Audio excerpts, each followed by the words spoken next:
إن الحمد لله والصلاة والسلام على رسوله الكريم أما بعد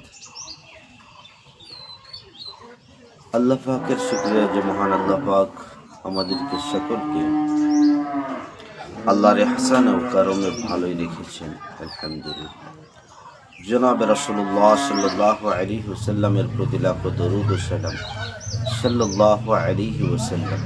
মহতরম দোস্ত বুজুর্গ, আমরা সকলেই জানি যে আমাদের সম্মুখে ঈদুল ফিতর সে দিনটা অগ্রসর হচ্ছে।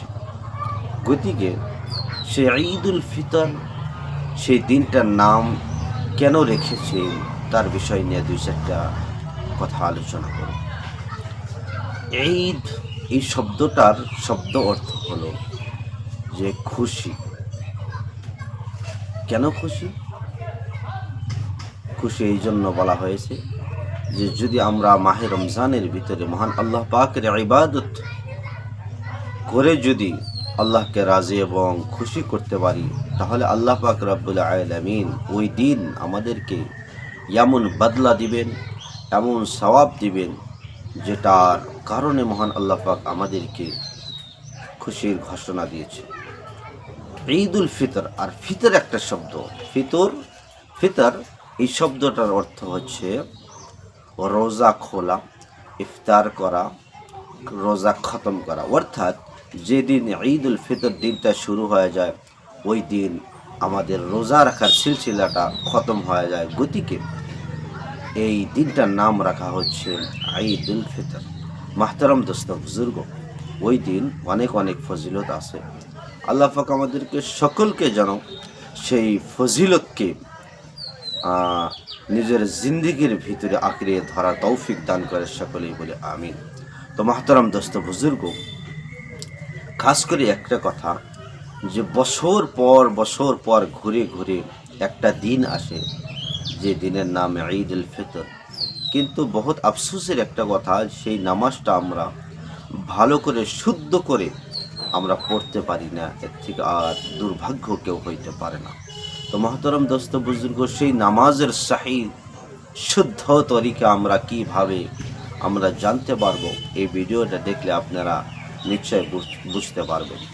যখন ইমাম সাহেব সর্বপ্রথম তিনি জায়নামাজে দাঁড়িয়ে জায়নামাজের দোয়া পড়ার পর তিনি নিয়ত করবে, তার ঈদের নামাজের নিয়ত করবে, নওয়াইতু আন উসাল্লি লিল্লাহি তাআলা রাকআতাই সালাতিল ঈদুল ফিতর মা সিত্তাতি তাকবীরাত ওয়াজহুল্লাহি তাআলা। এই করে ইমাম সাহেব তিনি নিয়তটা করবেন আল্লাহু আকবার। প্রথম নিয়ত বেঁধে আপনার হাতটা বেঁধে রাখতে হবে। তারপর মনে মনে আপনি সানা পড়বেন, মুক্তাদি সকল আপনারা সানা পড়বেন। সানা সুবহানাকা আল্লাহুম্মা ওয়া বিহামদিকা ওয়া তাবারাকা ইসমুকা ওয়া তাআলা জাদ্দুকা ওয়া লা ইলাহা গায়রুক। এই দোয়াটা পড়ার পর তখন ইমাম সাহেব কি বলবে? তাকবীর বলবে। আপনারাও মনে মনে তাকবীর বলবেন আর হাতটা ছেড়ে দিবেন। আল্লাহু আকবার একবার বলে ছেড়ে দিচ্ছেন, দ্বিতীয়বার আল্লাহু আকবার ছেড়ে দিচ্ছেন, তৃতীয়বার আল্লাহু আকবার করে আপনার হাতটা বাঁধতে হবে। তো মোহতারাম দোস্ত বুজুর্গ, তারপর ইমাম সাহেব সূরা ফাতিহা আউযু বিল্লাহ বিসমিল্লাহ পড়ে সূরা ফাতিহা পড়বে। তারপর যে কোনো একটা সূরা তেলাওয়াত করবে। তেলাওয়াত করার পর ইমাম সাহেব রুকুতে যাবে, আপনারাও রুকুতে যাবেন। তারপর রুকু থেকে সামি আল্লাহু লিমান হামিদা বলে দাঁড়িয়ে যাবে। আর সকল মুক্তাদিরা বলবে রব্বানা লাকাল হামদ হামদান কাসীরান তাইয়িবান মুবারাকান ফীহি। তারপর ইমাম সাহেব তাকবীর বলে তিনি সিজদায় চলে যাবেন। দুই সিজদা করার পর আবার তিনি তাকবীর বলে তিনি কওমাতে দাঁড়িয়ে যাবেন। দাঁড়ানোর পর দ্বিতীয় রাকাতের জন্য দাঁড়িয়ে যাবেন। দাঁড়ানোর পর তিনি ইমাম সাহেব বিসমিল্লাহ পড়ে সূরা ফাতিহা পড়বে।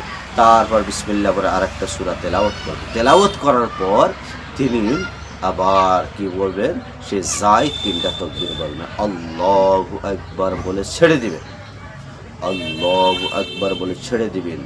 দুই তকবির হলো, 3 নম্বর তকবির আল্লাহু আকবার ছেড়ে দিলেন, 3টা তকবির গেল, চতুর্থ নম্বরে তকবির বলা হবে আল্লাহু আকবার। এই কথা বলে ইমাম সাহেবের রুকু যাব, আর সকলে আপনারা রুকুতে চলে যাবেন। রুকুর থেকে দাঁড়িয়ে সামি আল্লাহু লিমান হামিদা বলবেন, তারপর সিজদা করবে, আত্তাহিয়াতু পড়বে, এইভাবে নিজের নামাজটা শেষ করে নেবেন। আশা করছি আপনারা সকলেই বুঝতে পেরেছেন। আমি এইখানেই বলেই শেষ করছি। ওয়া আখিরু দাওয়ানা আনিল হামদুলিল্লাহি রাব্বিল আলামিন। আসসালামু আলাইকুম ওয়া রাহমাতুল্লাহ।